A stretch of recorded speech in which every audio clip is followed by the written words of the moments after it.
Welcome to How to Love Forever. In this episode, we get spicy. We get frisky. We get fancy. And we share with you some of our favorite ways to keep our love lives blazin'. All coming up right now.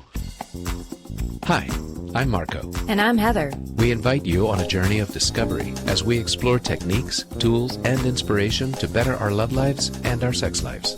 Join us as we travel the world, seeking out the stories that can help improve how we do romance and relationships. Come with us as we discover How to Love Forever.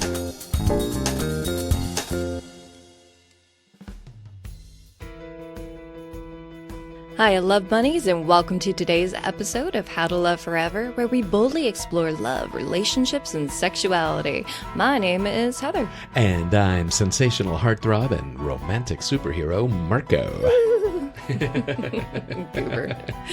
So today's episode, it's all about incorporating fun ways to keep our romantic lives exciting, even if we've been together for a super long time. Even if. Say, for example, you've been together for a while now, right? Say some years, right? Some decades, centuries. Right. Millennia. Eons. So you've become accustomed to each other as your relationship matures. The pandemic didn't do any wonders either for your sense of joy about each other. You're committed, but face it, you're maybe a little bit bored. Maybe you're in a little bit of a rut. It happens. It's normal. Right? So what do we do about it? How can we spice it up without turning our partners off or just plain feeling stupid? Well, obviously, it's important to communicate with our partners what we're feeling, and chances are they're probably feeling it too. They probably are. So here at How to Love Forever, we invested the full might of our cutting-edge scientific research apparatus to come up with a list of fun ways to reinvigorate your appreciation for each other. Because nerds. Super nerds. We are such love nerds. Let's get into it. So, without any further ado, and without any particular notes added to this, without any... So, yeah, let's get into it, fuck it. No words, just words. just the words. We're going to trade off. Marco and I compiled a list of some of the favorite things that we enjoy with each other, and also some exciting ideas we've come across in our research on the interwebby nets. That's right. And hey, we're going to try out some of these ideas because some of these sound a lot of fun. They really I know. do. Like, it actually got me excited. So maybe that's the extra bonus at the very top. If you want to think of fun ways to get excited, first just think of fun ways to get excited. It'll help you get excited. It'll help you get excited. Yeah, you got to think about it. So one of my favorite things is getting frisky in public. With who? People.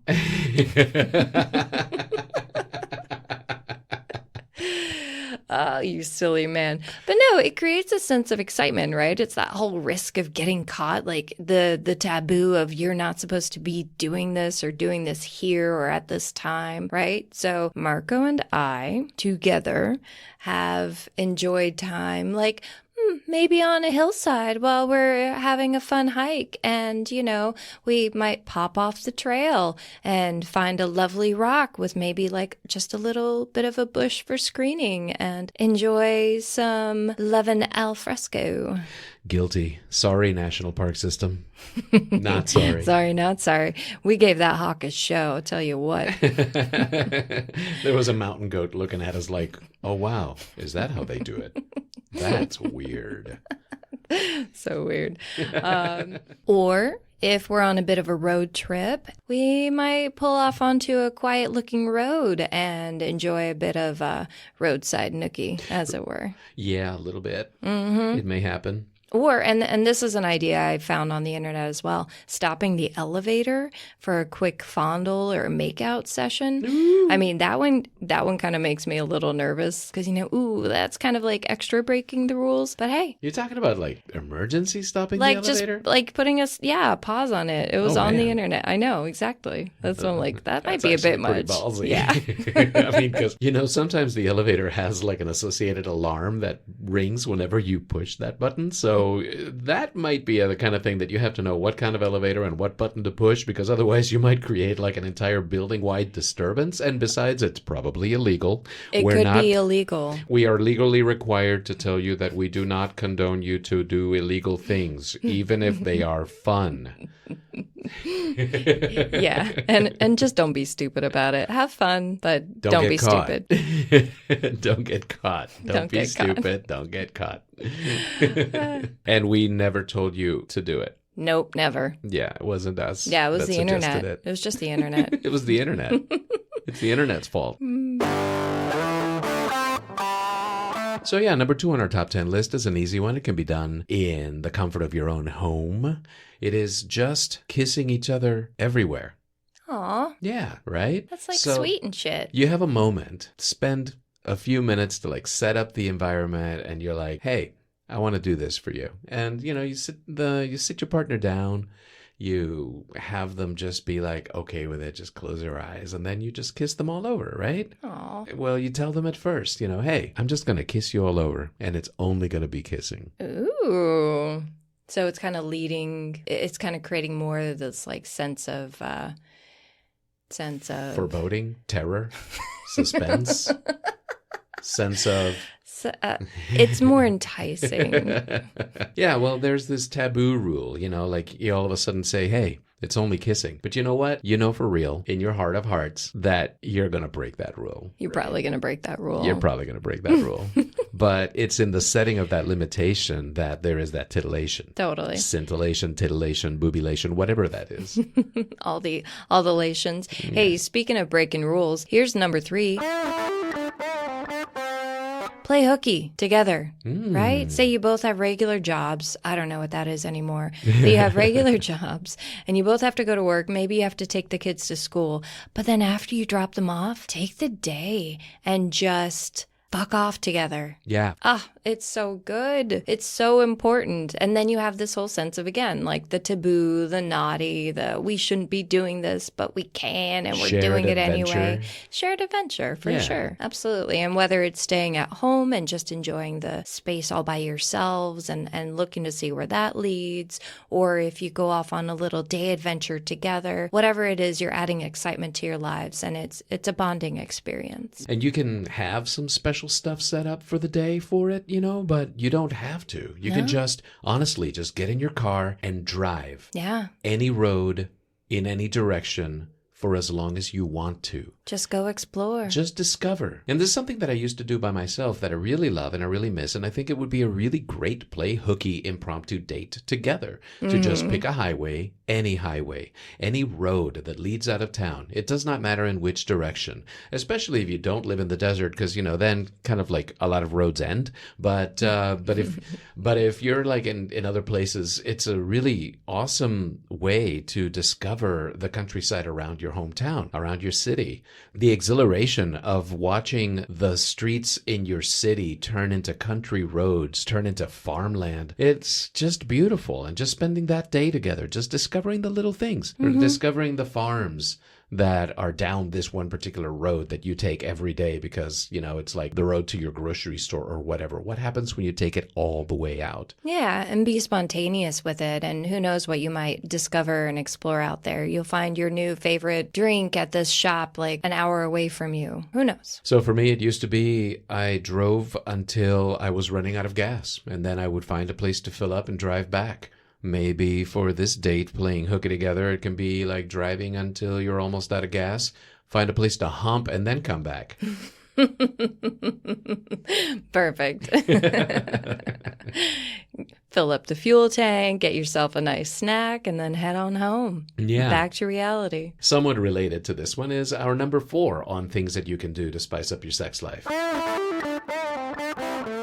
And that is a sexy camping date. Ooh. Now I know that not everybody knows how to camp or how to rough it. Or might even enjoy it. Yeah, you guys find your own level of camping. There is like all the way up to glamping at this point where you can spend thousands of dollars to have a beautiful, like super gourmet experience inside a massive tent with beautiful candles overlooking this beautiful view. Whether you're doing it in an old beat up backpack tent out in the wilderness or whether you're doing it in like this beautiful glamping situation, it does not matter. Go out camping together. Find a way to just divest yourself of all that cityness, of your usual comforts at home, because they numb us. They really do. They numb us to each other. Right. And it's the whole thing. The familiarity breeds resentment, or familiarity breeds contempt. Yeah. Right? And so if you remove yourself from your day-to-day life, you might be able to see your lover in a different light and reinvigorate that excitement, of why you were attracted to them in the first place. So things that you can have as kind of like rough goals on your sexy camping date would be things like star watching, just lying on a deck or just lying in a clearing in the woods. Make sure there's no bears, and go star watching together and just enjoy on a blanket in the middle of the night. Listen to the silence and just watch the stars revolve around you. It's so lovely. It's so lovely. And, in the daytime also, it can be like, a goal is to go to some camping trail and find some really nice place with a really nice view. And as Heather already mentioned in point number 1, have a little bit of wilderness nookie. Mm-hmm. You can do that. National Parks Department, I'm not saying that anyone should do anything illegal, but I'm just saying, wouldn't it be fun if... Wouldn't it be reinvigorating to your sense of immediacy, to your sense of like sexiness in your relationship? Yeah, it probably would be. So excitement and adventure. Absolutely. Excitement and adventure. And if you decide that you don't want to do it off the path because, I don't know, there's too much moss or spiders or whatever, well, then fuck up the tent. Make it messy. Absolutely. If you have like a nice little secluded space that you've set up for your tent camping adventure, that's a fantastic place. It's private. Already all your stuff is there. You've got a nice little mattress hopefully in there. You've got a nice little set of blankets or whatever with your sleeping bag. Bring some wet wipes, okay? It's always a good idea to bring some wet wipes and stuff like that to go camping because you know what? They're not just for cooking, okay? That's right. Bring some wet wipes, bring some paper towels. Be prepared. That's all I'm saying, man. Scout's motto, be prepared. Speaking of, and a real quick aside, but we were at the beach a couple of weeks ago, and there was this lovely secluded beach that this boat brought us into, and there's a hiking trail along it. It's really, really, really pretty. And I climbed up. Yeah, I remember this.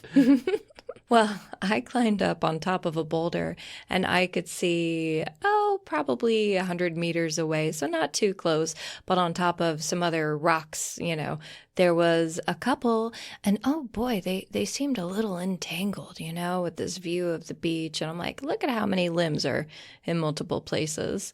Spoiler alert, they were fucking. They were, and they had such a nice view to do it too. Mm-hmm. It's funny because I also ran into them 5 minutes before you did because I went up that trail. I was looking for a place to pee. There was like 2 other people at this beach, and I went far, far and away, and it was a very wild beach. And so I was like, where am I going to do my business without bothering anybody? Because I really need to. We'd been on a fishing boat for like hours and stuff, like snorkeling and everything. So I really needed to kind of let go a little bit. So yeah, I decided, here's a spot. And I started doing my business before realizing, oh my God, I'm doing it right in front of 2 people that are making love. Just like pivoted 180 degrees. Like, whoops. And I just turned right around, and I could just imagine the guy was just like laughing his butt off. It's hilarious because we crossed paths with each other on the beach like about an hour later. The guy was just like looking at me like with this stupid smile on his face like, yep, that happened. I was like, yeah, that happened. Oh, it's hilarious. He completely ruined their idyllic lovemaking. So if you are going to go make some love outdoors, try to keep your eyes out for peeing hikers. Yeah, don't do it in a place where you're bound to be discovered, like right next to a trail. Or unless that's your thing. Hey, no judgment. And again, we're not condoning any illegal activity. That's right. So, number 5, this one was cute. I actually came across it on the internet as well. If you are able to, and I'm not talking about going into your partner's phone for snooping or violating their privacy, but if you can go in and program some cute reminders that will pop up throughout their day or throughout their week of things that you love about them or sexy things you want to do to them, like, say 10:30 a.m., Marco gets a reminder that I want to nibble on his neck and rub my body all over his. Ooh, that sounds nice. Right. I mean, if you're going to invade somebody's telephone privacy, I guess that's kind of a nice reason to do it. Obviously, if they look into their reminders, they'll see them coming up and, maybe it won't be too much of a surprise, but you also don't know what's going to pop up when. That's kind of fun. I thought it was cute. That is fun. Now, that's not condoning messing with somebody's phone in order to invade their privacy. Yeah, that's what I just said. Yeah, totally. Yeah, don't do that. That's not cool. So maybe have a little conversation with your partner. Hey, I'd like to do this. Is it all right if I put something cute in your phone that might pop up throughout the week for you? That's really sweet. That's really sexy. I like it. So number 6 in our list of things you can do to spice up your sex life. I really like this one. Stay in bed date. Oh, that sounds nice. Right? Right? So instead of that whole pick a highway, any highway and just drive off, instead do the complete opposite. Stay in bed. Schedule a day in which you're going to wake up, you're going to go shower, and then you're coming right back to bed. Oh, yeah. And yes, you please. can have breakfast in bed. You can set it up to watch movies in bed. You can have a mutual massage situation. You can do massages in bed for each other, so you have all of this stuff preset. You can even have fun toys nearby for laughs. And I don't even like sex toys. I mean like you can play Uno, you can do board games. You can play Twister, whatever it is that you want on top of the bed, so long as it's all on the bed. It can be fun. It can be really a sweet way to reconnect with your lover. It can be a really sweet way to just have a nice, innocent time in bed. But if you are going to schedule massages for each other, you might want to do that after the card games. Just saying. It'll be more conducive to getting friskier later. And if the goal is to reinvigorate your love life right then and there, yeah, you might want to have the right sequence, have breakfast in bed, watch a movie while having breakfast, then do a couple of board games or whatever, and then do massages. Because after that, guaranteed, you're probably going to be in the mood. You're in the mood, then you take a shower, and then maybe you go back to bed. You go back to bed again and again and again. Order some food delivered. Sounds like a great day. Well, and here's how about a great night. Number 7, get dressed up. Oh, yeah. So here's the thing. I am the type of woman who tends to hang out in athleisure wear. It's stretchy, it's comfortable. If it has some shape to it, great, I can look cute. But it's not the same as if I do my hair and makeup and put on a pretty outfit. This is true. And I love you whichever way you come at me. But there is a difference between you being beautiful and you getting pretty. Right? Get a little glammed up. And it's the same thing with Marco. I love him in his t-shirts and shorts and, just hanging about the houseware. However, when he takes the time to spend a little bit more effort on his grooming and he wears a yummy cologne and he puts on a sexy suit and then we're dressed up for each other and then we get to go out into public and just feeling sexy and confident. And then I get to see, other women and men, check out my honey. And then he gets to see, people, checking me out sometimes. Absolutely. And it really reinvigorates and reminds us how fucking attractive our partner is. We're social creatures, right? Yeah. We're social creatures that sometimes require external validation because we're social creatures, just like gorillas and horses and all of that stuff. So other people's opinions really do matter. And even though that can be taken to an unhealthy degree, it's also good to recognize that sometimes our sense of value really is reinforced by somebody else valuing us. And I'm talking strangers, I'm talking people in a restaurant, at a bar. And I think that's what you're talking about too, is feeling hot because other people are noticing us besides our longtime partner. Absolutely. It's like when we get to go out and we're both glammed up, I feel sexy because I'm glammed up. I get reinforced that opinion, by positive attention from others around me. And then it's like a reminder to Marco that he has a partner that he values and finds attractive. And it's like this whole like super fun, positive feedback loop that we all get to enjoy. Social lube. Social lube, baby. It's all gotta have that lube. You gotta have that lube. Yeah. Yeah, so speaking of lube, number 8 on this list of how to spice up your love life is to go Kama Sutra on each other. Ooh. Boom! Okay, so Kama Sutra, as we all know, is this ancient text that illustrates for people's edification every conceivable sexual position, at least every conceivable sexual position to people from like 12 centuries ago or whatever. So like there's some good ones in there, and it's always nice to revert to the classics and to like read up on them and everything. So I fully recommend the Kama Sutra be a particular toy in your toy box whenever you guys want to reinvigorate your love life. But it isn't the only one. The nice thing about living in the 21st century is that we are so much more sexually liberated nowadays, and there are so many more examples that we can follow, so many more texts and toys that are actually like maybe the same thing, a text and a toy, right? If you go to one of the toy shops, one of the sex shops in your community, you might see some card games, for example. You might see some little booklets that have like all of these games that you can play, games that you can engage in. Mm-hmm. For example, we bought a thing from our local sex toy shop called Sex Mate, and it's this deck of cards, and you're supposed to be able to like match up the cards because there's like a copy of each, like 2 copies of each. Mm-hmm. Once you get matching cards between the 2 players or more players, you have to get up and perform that particular sexual position. Yeah, and so the card game, it's got matches, and you can either pantomime the sex act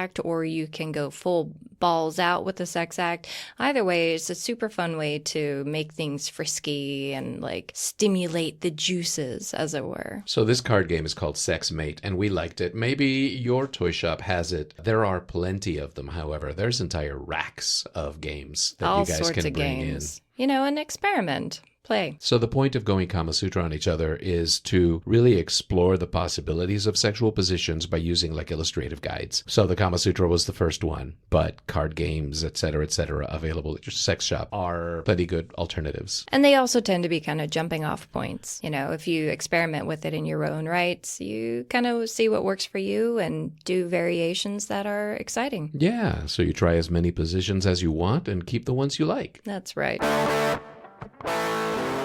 So number 9 is going to sound a little anti-thematic. However, taking time apart is always good to keep as part of your like romantic dynamic. Yeah. Right? So if we've been around for each other for days on end or weeks on end, depending on, pandemic or work or life, etc., it's really important and healthy to spend a few hours or maybe even a few days apart.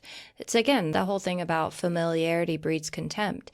If you give your lover some space to miss you, it's just going to make the reunion that much sweeter and sexier. Absence makes the heart grow fonder, right? Mm-hmm. So take moments apart from each other, especially in this pandemic season that we find ourselves in, where we like keep going in and out of cycles of like being stuck at home. I know for a fact that there's been a trend in society of relationships getting really stressed out from having too much time together. Too much unalleviated time together. Too much unalleviated, unstructured time together between partners that never once thought that they would be in this situation. Mm-hmm. So maybe they ended up coming into a relationship under like this kind of tacit agreement that they were going to have plenty of time away from each other. But then like the pandemic, the lockdowns and everything made them live together for like a year and a half on end without seeing anybody else. That is a relationship dynamic changer. It really is, A lot of people were like, working under the stipulation that, I'm not going to see you for 8 or 9 hours out of each day. And therefore we miss each other and we love each other that way. And that did didn't happen. You know, you hear every toilet flush, every fart from this person all day long.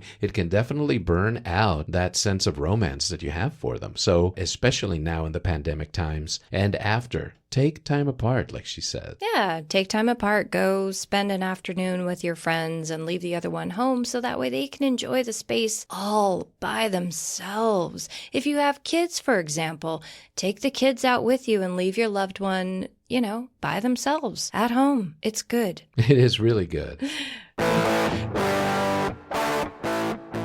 And number 10 on our list of 10 things that you can do to reinvigorate your love life is return to a place you've had a sexy adventure before. Oh, I like that a lot. Right? Especially if it was from like the beginning of your relationship. Aw, it's like your own love story. Right, exactly. You're reliving a moment of nostalgia. You're going to a place where you've had this adventure that's like this little secret between the two of you. And you can tell each other the story from your point of view. The way I remember it was this, you know, and then your partner can be like, well, the way I remember it was this. Oh, man. I wish that that bar, the Red Room, that's what it was called, right? The Red Room Saloon. Yeah, Red Room Saloon that Marco took me to on the first night we met and had drinks and danced. I wish that still existed so we could go back like 15 years later. I know. And be like, yeah, good job, Red Room. Good job. Thank you for the tequila. Thank you for the tequila and the really good dance music. That was good. That was wonderful. That sparked our relationship. And you can do the same. You can go to the place where you had your first date. You can go to the place where you made love for the first time. Or to the place where you went to right before you made love for the first time, right. You know? And really repeat the scene. That is a really good way to tie it back to the roots. Again, it's kind of reinforcing the love story that you have together. Absolutely. Here's the thing. Our relationships are so based on the narrative that we create around them.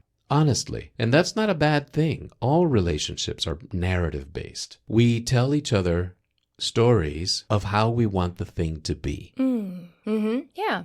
And that is the story that we weave into reality, which is why I'm never going to be one of those guys that's like, oh, my old lady's such a pain. I can't handle her. I can't stand being around her. Ball and chain. Yeah, nah. Those guys that do the whole ball and chain act about their spouses, whether they're comedians or whether they're coworkers or whatever, I avoid them like the toxic plague that ate your cat.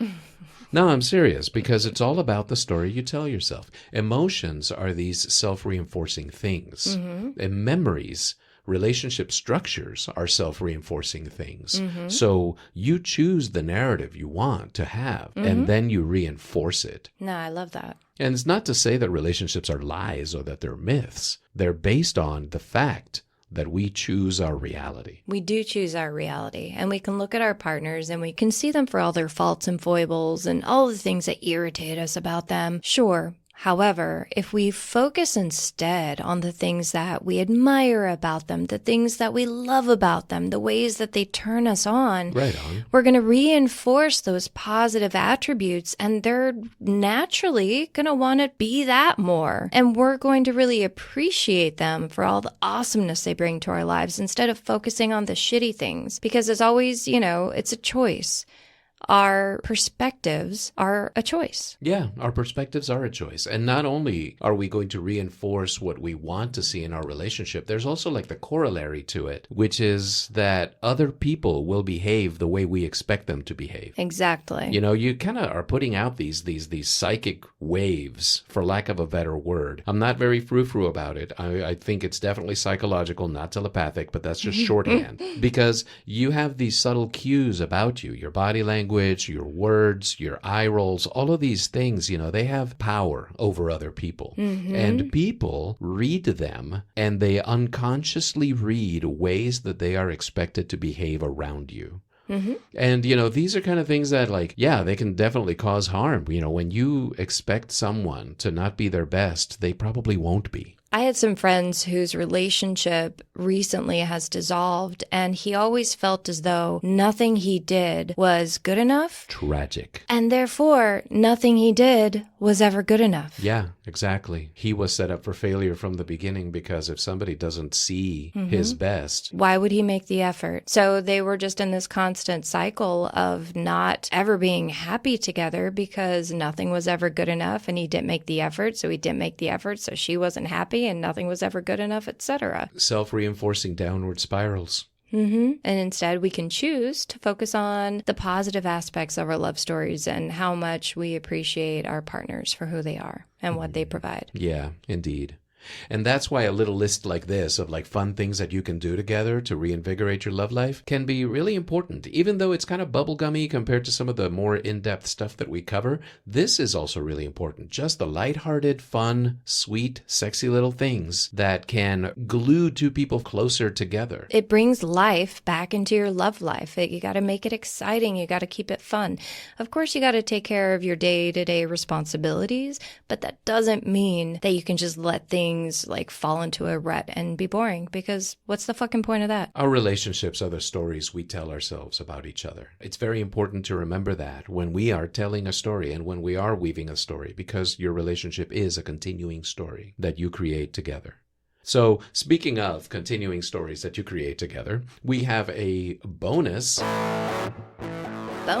tips. We've got 10 more of these bad boys just for our Patreon members. Yes, these bonus 10 that are just for our Patreon members, you can totally access them by going to our Patreon account, which is patreon.com/howtoloveforever, for an extra set of another 10 fun ideas to spice up your love life. And then for those who are with us for the podcast, we have one bonus extra one that is actually submitted by a podcast listener. That's right. Okay, so we have a Facebook group called How to Love Forever. Yes, we do. Friend of the pod, Jonathan Gonzalez, he responded to a questionnaire that I had posted the other day about what are things that people do to, how do you set the mood? Yeah, thank you, Jagon. Yeah. So what he and his lovely lady do is there is an app that they use to set the mood called Naughty Sexy Games for Adults. Ooh. Yeah, so we'll have a link in the description, but it's like a couples roulette. It's got like 7 sexy categories. Oh my gosh. And it's kind of a dare, right? So a risque dares that you get to do with your partner to kind of level up the sexy mood. Well, that sounds like a ton of fun. It does sound like a ton of fun. I think we're going to have to pull it up ourselves. And it's fun, too, because for every dare that your partner skips, they get to do a punishment instead. Ooh. Oh, my gosh. Oh, my gosh. So big shout out to Jonathan for sharing this with us. And if you want to participate with us in these kind of questionnaires, you can always find us on our Facebook group, How to Love Forever. It's really a fun place where we share a lot of behind the scenes stuff, and we have announcement for all of our podcast episodes and things like that. But we do try to have little questionnaires and such in order to like engage with you. Yeah, create the conversation. Yeah, and you're absolutely welcome to come visit us and like leave commentary or just start up a conversation yourself at the How to Love Forever group. Yes, please do. Okay, one last tip for you guys. Oh, a final tip. It's a final. It's a bonus. It's right.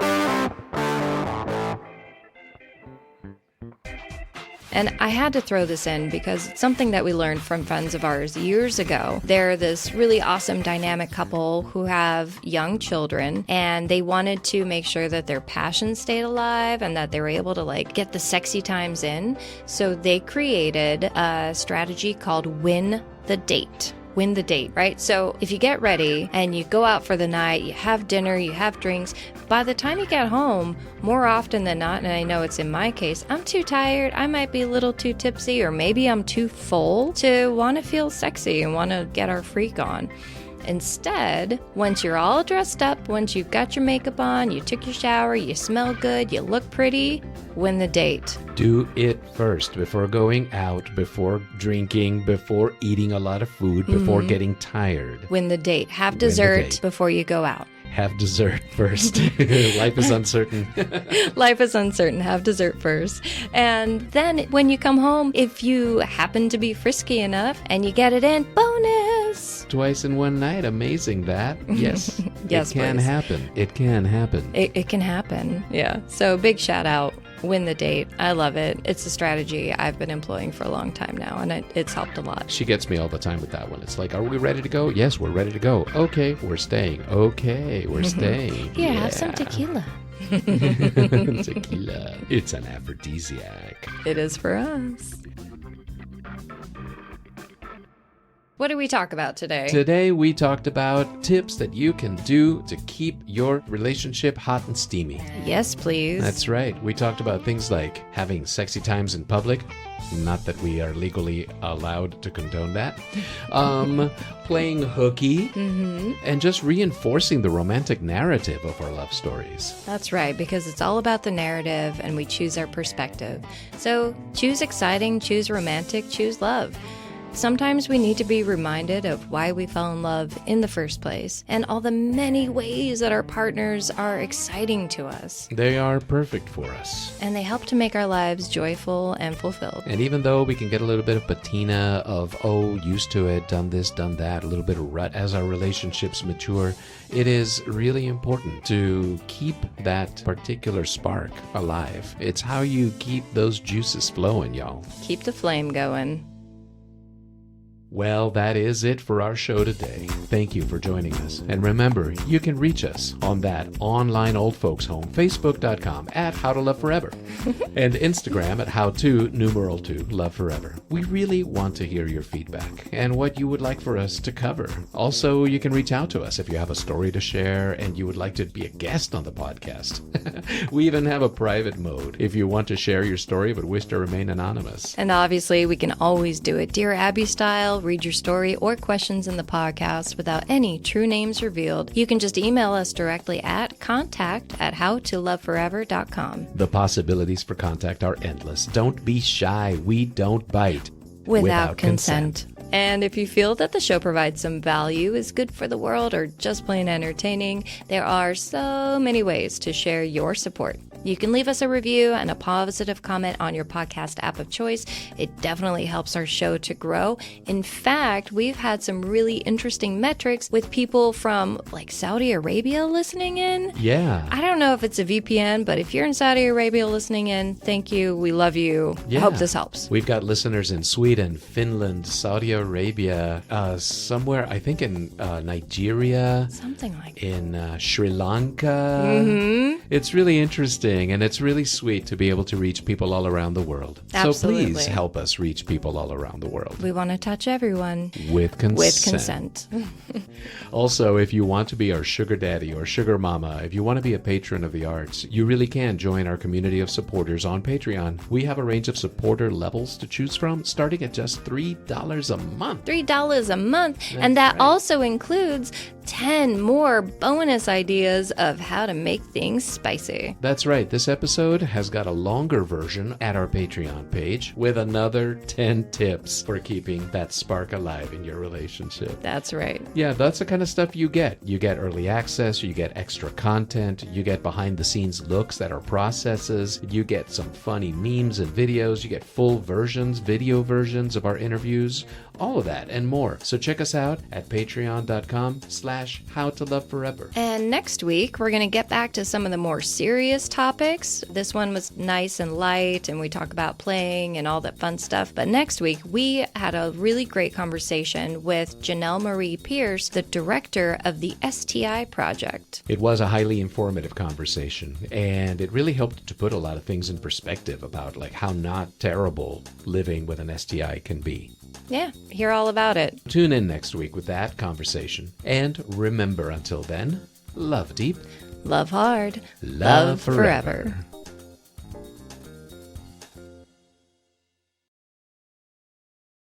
Not terrible. Not terrible. I want to play some Twister. Whip it out. Let's get the baby oil. Baby oil Twister. Here we go. I'll get the sparklers. Dynamite. Kaboom.